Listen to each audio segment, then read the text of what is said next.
Hi guys, welcome to another vlog. Okay, for today's vlog guys is magpapakabit tayo ng leather seat.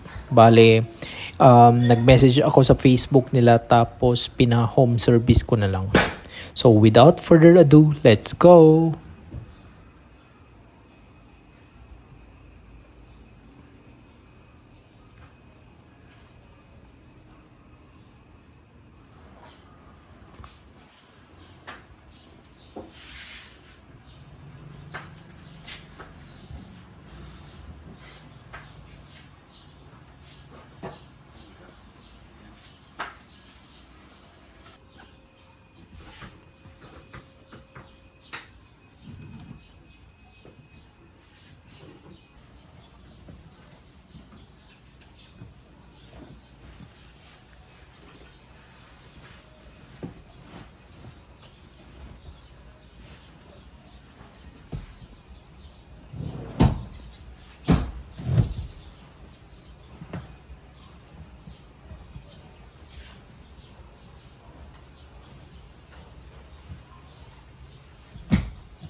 Wipe out dirt and stain remover. Maganda yan, sir. Pampakintab din to.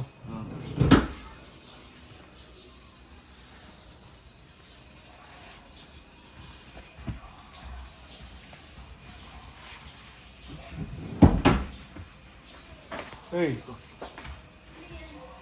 Ha?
Ito.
Uy, aga mo nang gising.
Okay guys, so tapos na yung pag-install nila ng seat cover dito sa kotse ko. Bali, inabot din sila ng isang oras mahigit. So flex ko lang tong ano ko guys, yung reverse na Bamboo Zen na car perfume. Ang bango nito. Nabili ko to sa online, worth $199. Tapos may ganito siya. Yan, 30 ml, 10 ml yan. Tapos may kasamang ganito, 30 ml. Para pag naubos, i-refill mo na lang. So yan guys, pinalagay ko na seat cover is German leather. Okay, na all black tapos may stitches na red. Itong stitches na red niya guys is para kakulay nung katawan ng Vios ko. So as you can see, maganda. Ma-solid yung pagkagawa nila. Itatag ko dito sa comment section yung Facebook page nila para kung sino yung gusto mag-inquire, inquire lang kayo. Bale, taga ano pala sila guys, tawag dito, taga General Trias Cavite, Pasong Camachile. Ayan. So, Jonalyn Auto Seat Cover of Upholstery Shop yung pangalan niya. So, yan. So, bale, ang binayad ko guys is 5,500. Kasama na yung installation. Tapos, kasama na din yung home service. Kasi, taga Dasma lang ako. Tapos sila taga Gentry. Pero kapag malayo ka, mga let's say Batangas ka, Bulacan, may extra charge yun. So, okay naman siya guys. Maganda naman.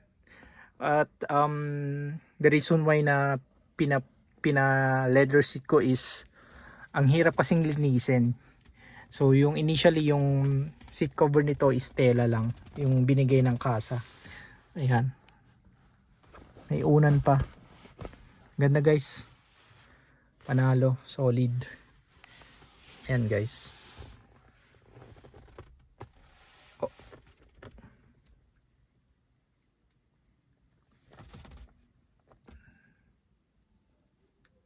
Kung sino yung gustong magpa leather seat dito sa pinagpaanohan ko guys is feel free to message their Facebook account. Tapos ganito naman itsura sa likod guys. Lapat na lapat. Tapos hindi siya magaspang smooth siya. Tapos dito pala may nilagay niya silang pocket.